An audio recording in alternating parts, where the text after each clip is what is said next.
তৈরি হয়ে গেল মজাদার আলু দিয়ে খাসির মাংস রান্না।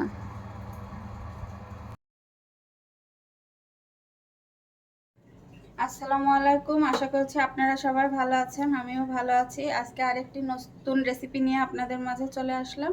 আজকে আমি রান্না করব আলু দিয়ে খাসির মাংস। এজন্য আমি এখানে নিয়েছি 1 কেজি পরিমাণ খাসির মাংস। আর চুলাতে আমি একটি প্যান বসিয়ে দিয়েছি, চুলাটি অনও করে দিয়েছি। আমার কড়াইটি গরম হয়ে গেছে। এখন আমি এর মধ্যে দিয়ে দিচ্ছি সরিষার তেল। রান্নাটি করব আমি সরিষার তেল দিয়ে। এখানে পরিমাণ মতো তেল দিয়ে দিলাম। আর খাসির মাংসটা আমি আগে থেকেই সামান্য পরিমাণ লবণ আর একটু লেবুর রস দিয়ে ধুয়ে নিয়েছি, যাতে এই মাংসের একটা গন্ধ থাকে, সেটা আর না লাগে।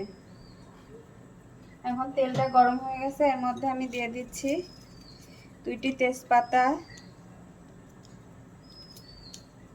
3টা দারচিনি, 5-6টা এলাচ আর 4-5টা গোলমরিচ। এখন এগুলো একটু তেলের মধ্যে ভাজবো।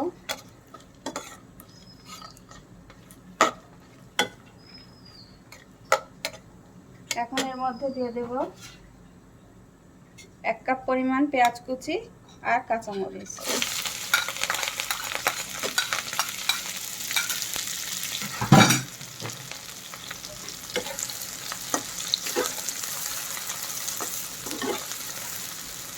এখন পেঁয়াজটা হালকা বাদামি করে ভেজে নেব।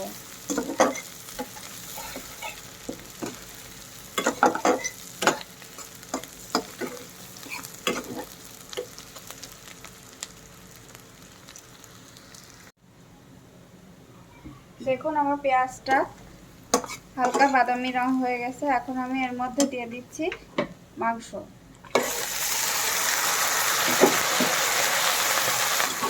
মাংসটা এখন তেলের মধ্যে কিছুক্ষণ ভেজে নেব।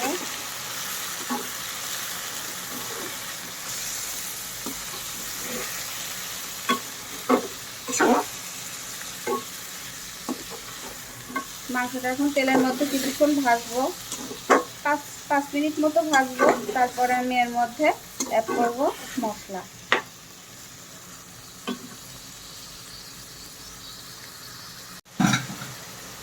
মাংসটা তেলের মধ্যে 5-7 মিনিট ভেজে নেওয়ার পরে আমি এর মধ্যে অ্যাড করছি 1 টেবিল চামচ আদা বাটা, 1.5 টেবিল চামচ রসুন বাটা,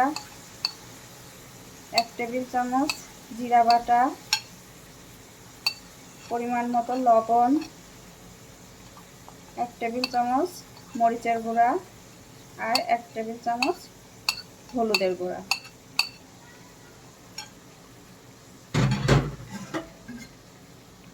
এখন এগুলো মাংসের সাথে ভালোভাবে মিশিয়ে আমি মাংসটা কিছু সময় ধরে কষাবো।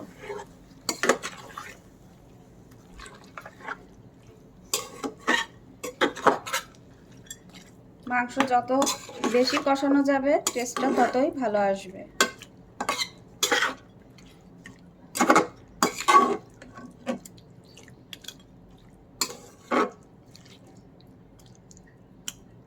আমি এক্সট্রা কোনো পানি দেব না এর মধ্যে। এখন ঢেকে মাংসটা আমি কিছুক্ষণ কষাবো। দেখেন মাংসটা অনেকটাই কষানো হয়ে গেছে। এখন আমি এর মধ্যে দিয়ে দিচ্ছি আলু। আলুটা আমি আগে একটু হলুদ আর লবণ দিয়ে ভেজে নিয়েছিলাম। এখন আলুটা দিয়ে আবার একটু নেড়েচেড়ে কষাবো।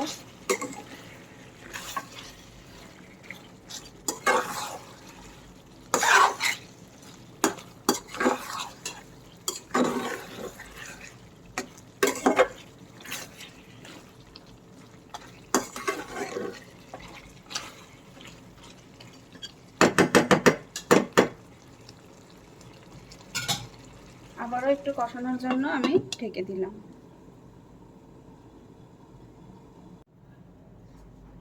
দেখেন মাংসটা পুরোপুরিভাবে কষানো হয়ে গেছে, মাংস থেকে তেলও ছেড়ে দিয়েছে। এখন আমি মাংসটা সিদ্ধ হওয়ার জন্য দিয়ে দেবো প্রেসার কুকারে। কড়াইতে সিদ্ধ করলেও হয়, কিন্তু সময় লাগবে 1 ঘন্টা। এজন্য সময় কম করার জন্য আমি মাংসটা প্রেসার কুকারে দিচ্ছি।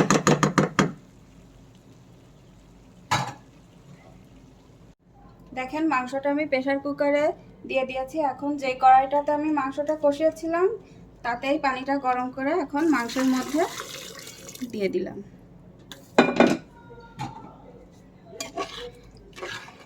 এখন হালকাভাবে নেড়ে আমি ঢাকনাটা আটকে দেব, দিয়ে 7-8টা সিটি দেব। দেখুন মাংসটা 7-8টা সিটি দেওয়ার পরে ভালোভাবে হয়ে গেছে। এখন খুলে দেখি।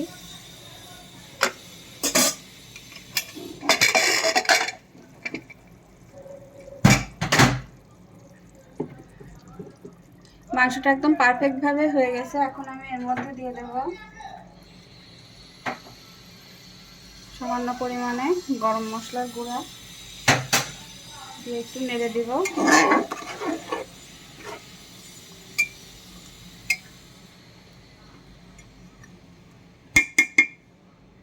এখন পরিবেশনের জন্য বেড়ে নেব। দেখুন তৈরি হয়ে গেল মজাদার আলু দিয়ে খাসির মাংস রান্না। আমার রান্নাটি কেমন হয়েছে কমেন্টের মাধ্যমে জানাবেন, আর আমার চ্যানেলটি সাবস্ক্রাইব করতে ভুলবেন না। আল্লাহ হাফেজ।